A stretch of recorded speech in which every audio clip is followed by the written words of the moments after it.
எடப்பாடி பழனிசாமி முதலமைச்சர் ஆகுவதற்காக அன்புமணி அவர்கள் உழைக்க போறாரு. 25 சீட் வந்து கேட்க போறாங்களாம். அன்புமணிக்கே 25 சீட்டா? நம்ம எவ்வளவு கேட்கலாம்? நாங்கள் அவங்களோட கூடவே கேட்கணும். 26ஆ? ஆமாம், கரெக்டாக சொன்னீங்க. அவங்க 25 நாங்கள் 26 கேட்போம். இவர் அப்பா ஒரு போட்டுக்காரு, பையன் ஒரு போட்டுக்கிறாங்க. அவருக்கே 25 கேட்குறாருன்னா நாங்கள் 26 கேட்போம். அந்த கட்சி வந்து தேர்தல் அங்கீகாரத்தை, மாநில அங்கீகாரத்தை இழந்து போச்சு. இன்றைக்கி அவங்களுக்கு மாம்பழம் கொட்டையெல்லாம் கொடுக்குறாங்கன்னா என்ன காரணம்னா அது வேறு ஒன்றும் இல்லை. மேலே இருக்க ஆளுங்க ஒன்றிய அரசோட அண்டர்ஸ்டாண்டிங் பண்ணி தான் வாங்கியிருக்கிறார். தமிழ்நாட்டில் பொறுத்த வரைக்கும் விடுதலை சிறுத்தைகள் எப்படி இருக்குன்னா திமுக, அதிமுக அடுத்து விடுதலை சிறுத்தை. இதான் வரலாறு. ஒரு பக்கம் விஜய் வராரு, அந்த இடத்துக்கு இன்னொரு பக்கம் நாம் தமிழ் வராங்க. அப்படி அவங்களாம் ப்ரூவ் பண்ணாத கேஸ் தம்பி, அதெல்லாம் பேசியிருக்க முடியாது. அதிகாரப்பூர்வமாக தமிழ்நாட்டிலே 3வது பெரிய கட்சி நாம் தமிழ் கட்சி. அப்படிலாம் இல்லை, நீ வார்டு போகிற போக்குல அடிக்காத. நீங்கள் எத்தனை சதவீதம் வாக்குனீங்க? தம்பி வாக்கு வங்கி மட்டுமல்ல, நல்லா கேட்டுக்க, 2 MP தம்பி. நான் ஃபுல்லாக அதெல்லாம் படித்தாலும் தம்பி. அவங்களுக்கே உடஞ்சு போன கட்சிக்கே அவன் வந்து 26 சீட்டு, 25 சீட்டு, 22 சீட்டு கொடுக்குறானா, விடுதலை சிறுத்தைகளுக்கு எத்தனை கொடுக்கணுன்றது அவங்களுக்கு தெரியும். அவங்க அறிவாளிகள். ஜனநாயகம் படம் ரிலீஸ் ஆகாததுக்கு காரணம் பார்த்தீங்கன்னா ஒன்றிய அரசு தான். ஏன்னா விஜய் அவர்களை எப்படியாவது மிரட்டி தான் கூட்டணி கொண்டு வரணும்னு நினைக்கிறாங்க.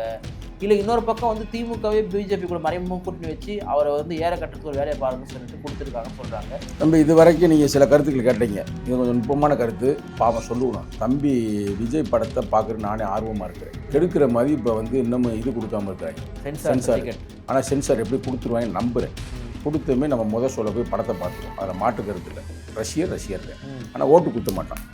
புரியுது? அது வேற கதை. ஏன்னா 3 நாளைக்கு முன்னாடியே ஒரு பேட்டியில் நானும் தமிழ பாண்டியனையும் சொல்லியிருப்போம். அவருடைய டிரைவரை வந்து இப்போ யாரும் விஜய் அவரோட டிரைவரை மிரட்டி இது பண்ணி அவர்கிட்ட அப்ரூவல் ஆகிட்டாங்க. இந்த அப்ரூவலை பூரா வச்சு இப்போ உன்னை வந்து ஒழுங்காக கூட்டணிக்கு வந்தேன்னா உன்னை துணை முதல்வராக்குறோம், கூட்டணி வரேன்னா திவாரி சிலைக்கு அழைக்கிறோம், சிறைச்சாலைக்கு. என்ன பண்ணார்? திகாசாரிக்கு போகிற அளவுக்கு அப்படி அப்ரூவல் வாங்கியிருக்காங்க. என்ன சொல்லியிருக்காங்க அவன், இப்போ விஜய் ரொம்ப பயந்து போயிருக்கிறாப்லையா, ரைட்டா? இந்த நேரத்தில் வந்து பாதிக்கப்பட்ட விஜய்க்காக நான் சப்போர்ட்டாக இருக்கேன். விஜய் வந்து மிரட்டப்பட்டிருக்காரோ பாஜகவால்? மிரட்டுறாங்க, ரொம்ப மிரட்டுறாங்க. திமுகவும் சப்போர்ட் பண்ணுறது இதுக்கு பரவாயில்ல, என்ன பண்ணுங்க. அது அந்த இடம் எனக்கு தெரியல. எங்களுக்கும் குறைச்சலா இருக்காரு. அது எனக்கு தெரியல. பிரதர் நல்லா கேட்டுங்க, நான் ஓப்பனாக பேசக்கூடிய நான் அவருடைய ரசிகர்னு தொடர்ந்து சொல்லிட்டு இருக்கிறேன். அவர் வந்து எப்படி நடிச்சிருந்தாலும் அவருக்கு நமக்கு பிடிக்கும். அதில் வந்து மாற்று கருத்து ரைட்டா. பல படங்கள் பிளாப் பண்ணாலும் கூட நான் நம்மளும் கருப்பு அவரும் கருப்பு ரைட்டா ஸ்டைலாக எல்லாம் பேசுகிறேன். சின்ன பிள்ளைலேருந்து நம்ம பார்த்து வர்றோம்ல, கரெக்டாக இல்லையா? அதனால் அவரை பிடிச்சி போச்சு, அதை விடுங்க. முதல்ல சூப்பர் ஸ்டார் ரஜினிகாந்தோட ரசிகருங்க. அதுக்கடுத்து இவர் ஒரு ரசிகர் நம்ம ஆகிட்டோம். விஜய் அவர்களுக்கு தான் மிகப்பெரிய ரசிகர் கூட்டம் இருக்கு. இது அவருடைய கடைசி படம்ன்றதுனால அதான் அதிகமாக பார்ப்பாங்க கூட. ஆனால் இந்த ட்ரெய்லருடைய வியூஸில் பராசக்தி தான் அதிகமான பேர் பார்த்துருக்காங்களாமே. இது ஜனநாயகம் கம்மியாக இருக்குது. எப்படி நடந்திருக்கும்? அது என்னன்னு தெரியல பிரதர். எனக்கு ஒரு ஃப்ரெண்டு இந்த இதில் சினிமாவில் ரொம்ப நெருக்கமாக இருக்கிறவங்க, பெரியார், பேர் சொல்லக்கூடாது, தப்பாடுவார். அவர் என்ன சொல்கிறாருன்னா, இவங்க ஏதோ வந்து ஸ்கேம் பண்ணியிருப்பாங்க பராசக்தி அப்படின்னா அவங்க சொல்கிறாங்கப்பா, எனக்கு தெரியாது. என்னை போட்டு மும்பில் மாட்டி விடக்கூடாது. நிம்மதி ப்ராப்பர்ட்டி மேனேஜ்மெண்ட் உங்கள் பழைய வீட்டை புதிய வீடாக மாற்றலாம் வாங்க. வாய்ஸ் ஆஃப் தமிழ்நாடு பார்வையாளர்களுக்கு வணக்கம். இன்றைய சிறப்பு நேர்காணலில் நம்முடன் இணைந்திருப்பவர் விசிகாவின் மாநில இளைஞரணி செயலாளர் திரு சங்கத்தமிழ் அவர்கள். அண்ணா வணக்கம். வணக்கம். அன்புமணி அவர்கள் இன்றைக்கு காலையில் எடப்பாடி பழனிசாமியை சந்தித்து கூட்டணி வந்து அறிவிச்சாச்சு. தேசிய ஜனநாயக கூட்டில் பாமக வந்து இடம்பெறுது. எடப்பாடி பழனிசாமி முதலமைச்சர் ஆகுவதற்காக அன்புமணி அவர்கள் உழைக்க போகிறாரு. 25 சீட் வந்து கேட்க போகிறாங்களாம். எப்படி பார்க்குறீங்க? அன்புமணிக்கே 25 சீட்டா? அவரே எதுவும் உடஞ்சு போயிருக்கிறாரு. இருந்தாலும் ரைட் 20 சீட்டு கொடுக்குறாருன்னா வாங்கிடுறேன். நம்ம மகிழ்ச்சின்னு ஏற்கனவே 22 சீட்டு வாங்க நினைக்கிறேன். 22. இல்லைன்னா இப்போ வந்து 25 சீட் கேட்குறாங்க இல்லையா? அப்போ நம்ம எவ்வளோ கேட்கலாம்? நாங்கள் அவங்களோட கூட தான் கேட்கணும். 26ஆ? ஆமாம், கரெக்டாக சொன்னீங்க. அவங்க 25 நாங்கள் 26 கேட்போம். அதில் மாட்டுக்கிறது இல்லை. எந்த உடஞ்சி போச்சு, சுக்குநூறாக உடஞ்சி போயிரு. அப்பா ஒரு போட்டுக்காரு, பையன் ஒரு போட்டுக்கிறாங்க. அவருக்கே 25 கேட்குறாருன்னா நாங்கள் 26 கேட்போம். நாங்கள் டபுள் டிஜிட்டில் சட்டமன்றத்தில் உள்ளே நுழைகிறோம். டபுள் டிஜிட்டில் உள்ளே நுழைய போகிறீங்க, ரைட், ஓகே. அவங்க கொடுப்பாங்கன்னு கேட்குறாங்க. திமுக கொடுப்பாங்க என்று நம்புகிறோம். இப்போ 6 சீட் கொடுக்குறாங்க. அதிலிருந்து ஒரு எக்ஸ்ட்ரா 2ஆவது உயர்த்தி கொடுக்கலாம். ஒருவேளை அதிகமாக கொடுத்தா வேற ஒருத்தவங்க கிட்ட எடுத்துதான் கொடுக்க முடியும். எப்படி உங்களுக்கு கொடுப்பாங்கன்னு கேட்குறாங்க. தம்பி இது தேவையில்லாத இன்டர்வியூ தம்பி. நான் ஓப்பனாக சொல்லட்டுமா? அது வந்து எங்கள் தலைவர் முடிவு பண்ணக்கூடியது. நாங்கள் சொல்லிட்டோம், தொண்டர்கள் சொல்லிட்டோம், ரைட்டா? அண்ணே நம்ம டபுள் டிஜிட்டில் சட்டமன்றத்தில் நுழையணும்னு அவரும் சரின்னு சொல்லிட்டார், ரைட்டா? அவங்க டபுள் டிஜிட்டில் வாங்கிடுவார், அவரும் கொடுத்துருவார். நீ எந்த கவலையும் பட வேணாம், எந்த ஃபீல் பண்ண வேணாம். அவங்களுக்கு 25 வாங்கும்போது நான் அவங்களோட ஒன்றும் குறைவு இல்லை, ரைட்டா? அவங்களுக்கு இணையாக இருக்கக்கூடிய ஒரு அமைப்பு தான். இன்றைக்கி அந்த அமைப்பு சுக்குநூறாக உடஞ்சி போய் கிடக்குது. ஆனால் எங்கள் அமைப்பு அப்படி இல்லை. 234 தொகுதிக்கு நாங்கள் சட்டமன்ற உறுப்பினர்களை போட்டு கட்சியை ஒரு கட்டமைப்பாக நாங்கள் இப்போ உருவாக்கி உறுப்பினர்களா? சட்டமன்ற நல்ல வார்த்தை, சூப்பர். ஒரு காலத்தில் அதுவும் நடக்கும், ரைட்? அது ஃப்ளோவில் வருதுன்னா வந்துட்டு போகுது.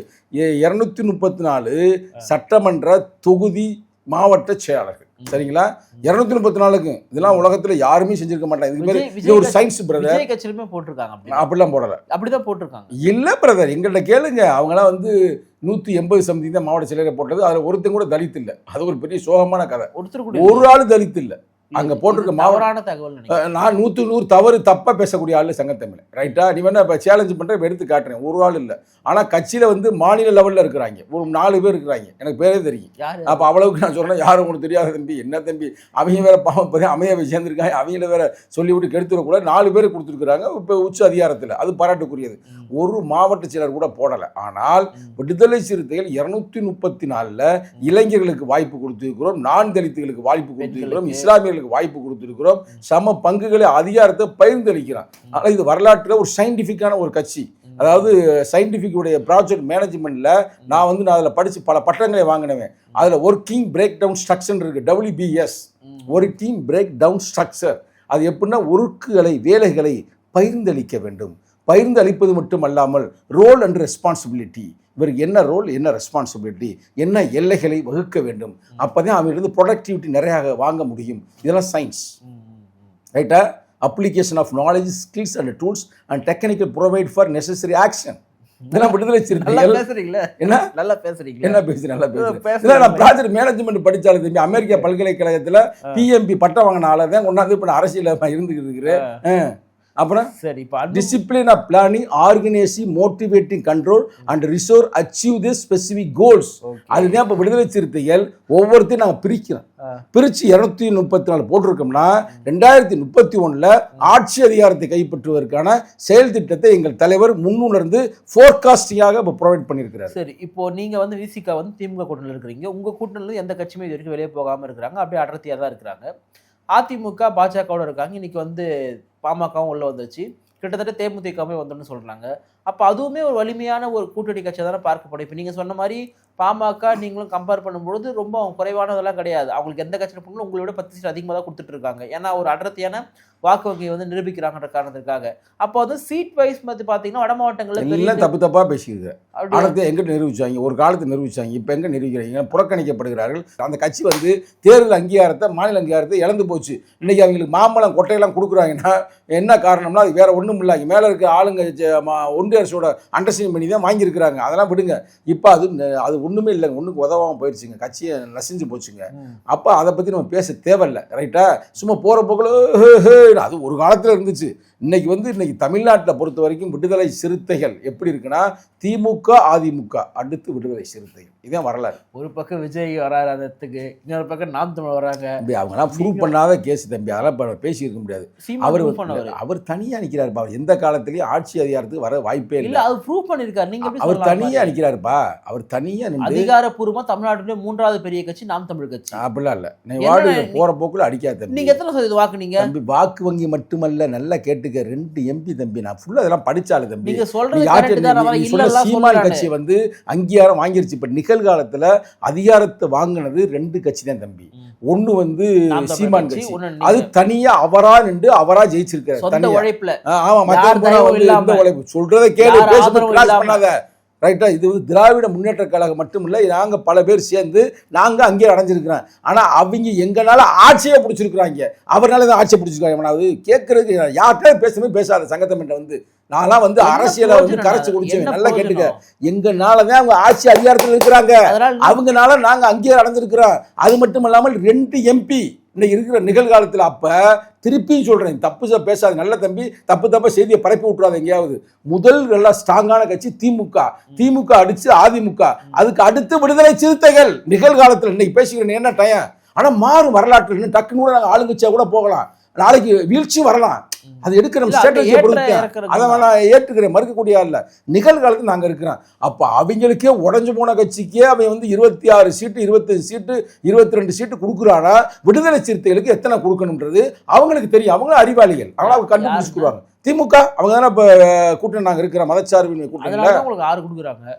6லாம் வந்து அது அந்த காலம் தம்பி ஏமாத்திட்டாங்க தம்பி. ஐபேக்னு ஒன்று இருந்தாங்கல்ல, அவங்க ஏமாத்திட்டாங்க. ஏமாத்தி விட்டதில் நாங்களே ஏமாந்துவோன்னு வச்சுங்களேன். இந்த முறை அப்படி ஏமாறதுக்கு வாய்ப்பு இல்லை. யாரும் ஏமாற்ற முடியாது. இப்போ தமிழ்நாட்டில் ஜனநாயகன் படம் வந்து ரிலீஸ் ஆகுமா ஆகாதா அப்படின்றது ஒரு பெரிய சிக்கலாக போயிட்டு இருக்கு. இந்த ஜனநாயகன் படம் வந்து ரிலீஸ் ஆகாததுக்கு காரணம் பார்த்தீங்கன்னா ஒன்றிய அரசு தான். ஏன்னா அவங்க விஜய் அவர்களை எப்படியாவது மிரட்டி தான் கூட்டணி கொண்டு வரணும்னு நினைக்கிறாங்க. இல்லை இன்னொரு பக்கம் வந்து திமுகவே பிஜேபி கூட மறைமுக கூட்டணி வச்சு அவரை வந்து ஏற கட்டுறதுக்கு ஒரு வேலையை பாருங்கன்னு சொல்லிட்டு கொடுத்துருக்காங்கன்னு சொல்கிறாங்க. இந்த ஜனநாயகத்திற்கான சிக்கல் நீங்கள் எப்படி பார்க்குறீங்க? தம்பி, இது வரைக்கும் நீங்கள் சில கருத்துக்கள் கேட்டீங்க. இது கொஞ்சம் நுட்பமான கருத்து. பாவம் சொல்லணும், தம்பி விஜய் படத்தை பார்க்குறது நானே ஆர்வமாக இருக்கேன். ரைட்டா? இப்போ கெடுத்துட்டாங்க. கெடுக்கிற மாதிரி இப்போ வந்து இன்னமும் இது கொடுக்காம இருக்கிறாங்க, சென்சார். ஆனால் சென்சார் எப்படி கொடுத்துருவாங்கன்னு நம்புகிறேன். கொடுத்துமே நம்ம சொல்ல போய் படத்தை பார்த்துருவோம். அதில் மாற்று கருத்து இல்லை. ரஷ்யர் தான். ஆனால் ஓட்டு கொடுத்த மாட்டான். புரியுதோ? அது வேற கதை. இந்த நேரத்தில் வந்து அவர் கொடுக்காம கெடுக்கிறது யாருன்னா இந்த அமித்ஷா குரூப்பு தான். அமித்ஷா குரூப்பு இவரை மிரட்டுறாங்களாம். ஒழுங்கா கூட வந்து சேரு, 3 பேரும் தனித்தனியாக நின்றோம்னா திமுக கூட்டணி ஜெயிக்கும், அதெல்லாம் வந்துரு எங்கள் கூட்டணிக்கு வா அப்படின்னு மிரட்டுறாங்களாம். இவர் வர முடியாது போய் அப்படின்னு சொல்லிட்டாப்லையா. இப்போ அப்படின்ற மாதிரி சொல்லிவிட்டாங்க அப்படின்னு சொன்ன செய்தி எனக்கு கிடச்சிது. அப்படியே சொல்கிற உன்னை வச்சுக்கிறேன்னு சிபிஐயில் அதுக்கு தான் 12ஆம் தேதி இவருக்கு இது அனுப்பியிருக்கிறாங்க. இதை வந்து நீங்கள் நல்லா பார்த்தீங்கன்னா 3 நாளைக்கு முன்னாடியே ஒரு பேட்டியில் நானும் தமிழ பாண்டியனையும் சொல்லியிருப்போம். அவருடைய டிரைவரை வந்து இப்போ யாரும் டிரைவரை விஜய் அவரோட டிரைவரை மிரட்டி இது பண்ணி அவர்கிட்ட அப்ரூவல் ஆகிட்டாங்களாம். கொடுத்தா இந்த அப்ரூவலை பூரா வச்சு இப்போ உன்னை வந்து ஒழுங்காக கூட்டணிக்கு வந்தேன்னா உன்னை துணை முதல்வர் ஆக்குறோம், கூட்டணி வரேன்னா திவார் சிலைக்கு அனுப்பிடுவோம், சிறைச்சாலைக்கு. என்ன பண்ணார் திகாசாரிக்கு போகிற அளவுக்கு அப்படி அப்ரூவல் வாங்கியிருக்காங்க. என்ன சொல்லியிருக்காங்க அவன், நான் சொல்கிறேன் 100 உண்மை, நீ போடுற நேரத்தில் கூட அது வெளியில் வரலாம். என்ன அவர் சொல்லியிருக்காரு, அந்த தம்பியை மிரட்டியிருக்காங்கன்னா ஒழுங்காக சொல்கிறா அப்படின்னு. அவன் பொல்லாத ஆளுங்க. அமித்ஷா வந்து சாதாரண நினச்சிக்கிறேன். இப்போ உட்காந்துக்கிட்டு தமிழ்நாட்டிலே என்ன பண்ணுறேன்னு சிக்கல் பண்ணுறியா, உன்னை பார்த்துக்கிறேன் அப்படின்னு பிரச்சனை பண்ணிக்கிறதுக்காப்லையா. அதனால் அவன் என்ன பண்ணிவிட்டாங்க, வண்டி கொண்டாது உண்மைதான், வண்டியை முன்னாடியே கொண்டு போயிருக்கலாம். விஜய் தான் லேட் பண்ணாப்புல, வண்டியை போகிற கொஞ்சம் லேட் பண்ணி கொண்டு போவோம் அப்படின்னாப்புல. அப்போ அவர் தான் முக்கிய காரணம். அது மட்டும் இல்லாமல் என்ன பண்ணாங்கன்னா, நீ ஜனநாயகன் படத்துக்காக உள்ளேயே வந்து ஸ்க்ரீன் வச்சு உள்ளே வந்து எடுத்தாங்களாம், கேமரா போட்டு எடுத்துக்கிறாங்க. ரைட்டாக அப்படி பல வேலையை செஞ்சுருக்காங்க. இதனால இந்த நெருக்கடி வந்துருச்சு. ஆக மொத்தம் இதுக்கு பூரா காரணம் வந்து அவர் தான் வண்டி இப்படி ஓட்டுன்னு சொன்னார். நல்லா பிறகு கூட்டம் அப்படியே இருக்கும்ல, அந்த வண்டி சருன்னு வந்த பிறகு தான் அப்படியே கூட்டம் நசுக்குவாங்க. கரெக்டாக பார்த்தீங்களா? இதை விவரமாக முன்னுறது ஒரு தலைவனாக இருந்தால் என்ன பண்ணியிருக்கலாம், நம்ம இப்போ போகக்கூடாது, இன்றைக்கி வேண்டாம், நாளைக்கு காலையில் வச்சுக்கலாம், மக்கள் உயிர் தான் முக்கியம் அப்படின்னு கூட அப்படியே நானும் தலைவராக தான் செய்வேன். இப்போ எங்கள் தலைவராக இருந்தாலும் அதான் செய்வார். பட் அவங்க செஞ்சுருக்கிறாங்க அப்படின்னு இதை பூரா வந்து வாங்கிட்டாங்க. இப்போ அதனால இப்போ அது ஒரு சிக்கல் இருக்கிறாப்புல. நீ எதிர்பார்த்தீங்களா அவங்க வந்து இப்படி பண்ணுவாங்கன்னு?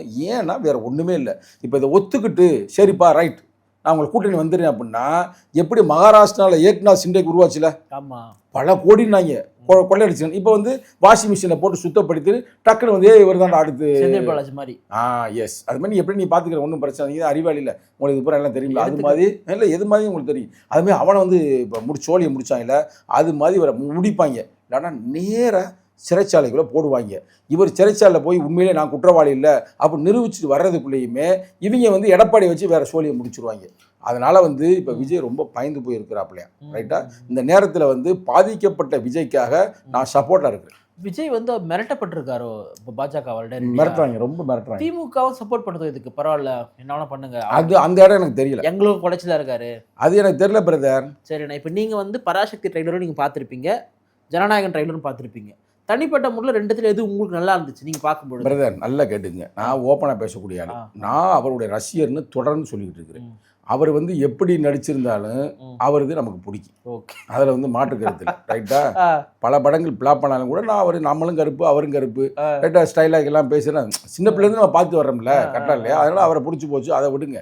முதல்ல சூப்பர் ஸ்டார் ரஜினிகாந்தோடைய ரசிகருங்க, அதுக்கடுத்து இவர் ஒரு ரசிகர் நம்ம ஆகிட்டோமுங்க. ஒரு நம்ம வந்து ரசிகராக தான் பார்ப்போமே தவிர அவன்கிட்ட போய் வாடா முதல்வரே அப்படின்னு நான் கூப்பிட மாட்டேன்ல, அதையும் கேட்டுக்கிறேன். அந்த பாயிண்ட் நான் சொல்லணும்ல, அவசியம் கிடையாது. ரைட்? அது நம்ம அங்கே போயிட்டு அங்கே போய் தேடிட்டு தெரிய மாட்டோம். முதல்வர் அதே எங்கள் தலைவர் இருக்கிறாரு, மக்களாக நாங்கள் வாழ்ந்துக்கிறோம், அது ஒரு பிரச்சனை. இந்த தம்பி விட்டதை பார்த்தேன், எங்கிட்ட அதையும் பார்த்தேன். அதில் வந்து அவங்க பேச டைலாக்கு அதெல்லாம் பார்க்கும்போது இதை மொழி போராளிகளுடைய வரலாற்றை பேசுகிற நடந்த அந்த இந்தி அதுவும் நல்லா தான் இருக்குது. சும்மா நம்ம ஒரு குறைச்சி சொல்ல முடியாது. எனக்கு என்ன ஆச்சரியம்னா, விஜய் அவர்களுக்கு தான் மிகப்பெரிய ரசிகர் கூட்டம் இருக்கு, இது அவருடைய கடைசி படம்ன்றதுனால அதுதான் அதிகமாக பார்ப்பாங்க கூட. ஆனால் இந்த ட்ரெய்லருடைய வியூஸில் பராசக்தி தான் அதிகமான பேர் பார்த்துருக்காங்களாமே, இது ஜனநாயகன் கம்மியாக இருக்குதாமே, எப்படி நடந்திருக்கும் அது? அது என்னன்னு தெரியல பிரதர். எனக்கு ஒரு ஃப்ரெண்டு இந்த இதில் சினிமாவில் ரொம்ப நெருக்கமாக இருக்கிறவர், பெரிய ஆள், பேர் சொல்லக்கூடாது, தப்பா எடுத்துக்குவார். அவர் என்ன சொல்கிறாருன்னா, அவங்க ஏதோ வந்து ஸ்கேம் பண்ணியிருப்பாங்க பராசக்தியா அப்படின்னா அவங்க சொல்கிறாங்கப்பா, எனக்கு தெரியாது, என்னை போட்டு மும்பில் மாட்டி விடக்கூடாது. அதுவே பண்ணி அது எப்படிங்க விஜயோடைய படத்துக்கு தான் என்றைக்குமே போகும், சூப்பர் ஸ்டார் ரஜினியோட கூட போகும். திடீர்னு இவங்க வந்து கூட வருதுன்னா அது என்னங்க அப்படின்னு என்கிட்ட கேட்டாங்க. பிரதர் நமக்கு அவ்வளவுக்குலாம் நுட்பமாக சினிமாவில் போக நான் ஒரு ரசிகன் அவ்வளோதான், படத்தை பார்ப்பேன் கொள்ளுவேன், அதோட அதில் போயிட்டு நம்ம வந்து மூழ்க முடியாது. அவர் சொல்கிறது ஒரு வேளை என்னன்னு உங்களுக்கு எப்படி அது உண்மையா? எனக்குமே ஆச்சரியமா இருக்குது. எனக்கு அது எப்படி நம்மளும் யூடியூப் சேனல் வச்சிருக்கோம், அப்படி செயற்கையாக வியூஸ் பண்ண முடியுமான்னு தெரியல. எனக்கு செய்வாங்க தெரியல, எனக்கு ஆச்சரியமா இருக்கு. சரி, இப்போ திமுக வந்து இந்த பராசக்தி படத்தை வந்து தனக்கான கிரெடிட்ஸ் எடுத்துக்கிறாங்க. ஏன்னா இப்போ அந்த காட்சியில் அண்ணா வராரு, கிட்டத்தட்ட திரு கருணாநிதி அவர்களும் வருவாருன்னு சொல்லப்படுது. அப்போ இந்த படம் வந்து வெற்றியோ தோல்வியோ ஒரு பெரிய லெவலிலான ஒரு ஹைப்பை வந்து கிரியேட் பண்ணியிருக்கு. ஜனநாயகன் படம் ஒரு ஹைப்பை வந்து கிரியேட் பண்ணியிருக்கு. 26 தேர்தலுக்கு 3 மாதம் தான் இருக்குது. இப்போ இந்த மொழி போராட்டத்திற்காக திமுக தான் போராடிச்சு, திமுக தாங்க தமிழுக்கான கட்சி அப்படின்ற மாதிரி ஒரு அடையாளப்படுத்தி திமுக அதை பயன்படுத்துது அப்படின்னு ஒரு பார்வை வருது. எப்படி பார்க்குறீங்க அதை? இந்த சினிமாக்கார பயல்களை வந்து சினிமாக்காரனை தான் பார்க்கணும். இவங்களுக்கு இன்னொரு பேர் வந்து கூத்தாடிகள். அறிஞர் அண்ணா சொல்லாதீங்கண்ணா, ஏப்பா உதயநிதி அண்ணனும் அங்கதான் இருக்காரு. அறிஞர் அண்ணாவுடைய அன்பு தம்பி எம்.ஆர். ராதா தெரியுமா தெரியாதா? ஆமா, நடிகவேல் எம்.ஆர். ராதா தெரியுமில்ல உனக்கு? அவர் சொன்னது அப்படின்னு நான் சொல்லட்டுமா? சினிமாக்காரங்க கொடுக்குற காசுக்காக குத்தாட்டம் போடக்கூடியவங்க, ஆடக்கூடியவங்க, அவங்ககிட்ட போய்கிட்டு நீங்கள் வந்து வாழ்க்கையை தேடாதீங்க. அவன் கொடுக்குற காசுக்கு ஆடக்கூடிய கூத்தாடிகள், நான் உட்பட. அவனை நீ நடிகனாக பாருங்க, ஒரு கூத்தாடியாக பாருங்கன்னாரு. அப்படித்தான் சங்கத்தமிழன் பார்க்குறேன். ரைட்டா? இதை வந்து சினிமாவுக்கு பயன்படுத்துவாங்க, அரசியல் பயன்படுத்துவாங்களா, அரசியல் சினிமா பயன்படுத்துவாங்களா அப்படின்னு பயன்படுத்தக்கூடாது இளைஞர்களே அப்படின்னு தான் நாங்கள் தொடர்ந்து குரல் கொடுத்துருக்கோம். எஸ், இதான் அன்பு தம்பி. இவ்வளவு நேரம் பேசின இல்லையே, இப்பதான் என் கருத்து சாதகமா பேசியிருக்கிறேன். படத்தை படமா பாரு, சினிமா படமா பாரு. அதுல போய்கிட்டு தலைவனை தேடுறாங்கன்னா எவனா இருக்கட்டும், தப்பு தப்பு. ஆனா திமுகவும் ஆதாயம் பார்த்தாலும் தப்பு தான், டிவிக்கும் ஆதாயம் பார்த்தாலும் தப்பு. நீ என் வாயில வந்து திமுகவை ஏத்து பேசுறதுக்காக நானே கூட்டணியில் இருக்கிறேன், சீட்டு கிட்டு வாங்கலாம்னு இருக்கிறேன். நீ ஏடி பூட்டி பேசி நீ கதையை முடிக்கணும்னே பரட்டு வந்திருக்கவருக்கு இதெல்லாம் செய்யாத தம்பி, இதெல்லாம் தப்பானது. நான் ஒரு கொள்கை சார்ந்தவன், கோட்பாடு சார்ந்தவன், சீட்டுக்காக நோட்டுக்காக பேசக்கூடிய ஆள் இல்லை சங்கத்தமிழ். ரைட்டா? நான் திரைப்படத்திலிருந்து நீங்கள் நடிகரை தேடாதீர்கள், அது எவனா இருந்தாலும் சரி. ரைட்டா? ஒருவேளை அது திரைப்பட நடிகர்களே தொடர்ந்து மக்களுக்காக பாடுபட்டு மக்கள் துயரம் துன்பத்துக்காக இன்வால்வ் ஆகி சும்மா திரைப்படத்தில் மட்டும் சேரி மக்களுக்கு உதவுற மாதிரி இருந்துவிட்டு ஆனால் நேரடியாக சேரிக்கு போக மாட்டேன் அப்படின்னு இருக்கிறேன், எவனாக இருந்தாலும் நாங்கள் ஏற்றுக்கிற மாட்டேன். ஆனால் அதே நடிகன் யாராக இருந்தாலும் சரி, சேரி மக்களுக்காக, உழைக்கும் மக்களுக்காக, பெண்களுக்காக, தாட்கோவுக்காக, பஞ்சம் நிலத்திற்காக, தாட்கோ நிறுவனம்னு ஒன்று இருக்குல்ல, பஞ்சம் நிலத்திற்காக குரல் கொடுத்தாருன்னா சங்கத்தமிழன் குரல் கொடுப்பேன். அதில் மாற்றுக்கருத்தே இல்லை. நிகழ்ச்சியில் பங்கேற்று பல்வேறு கருத்துக்களை பகிர்ந்தாங்க. நன்றி, வணக்கம்.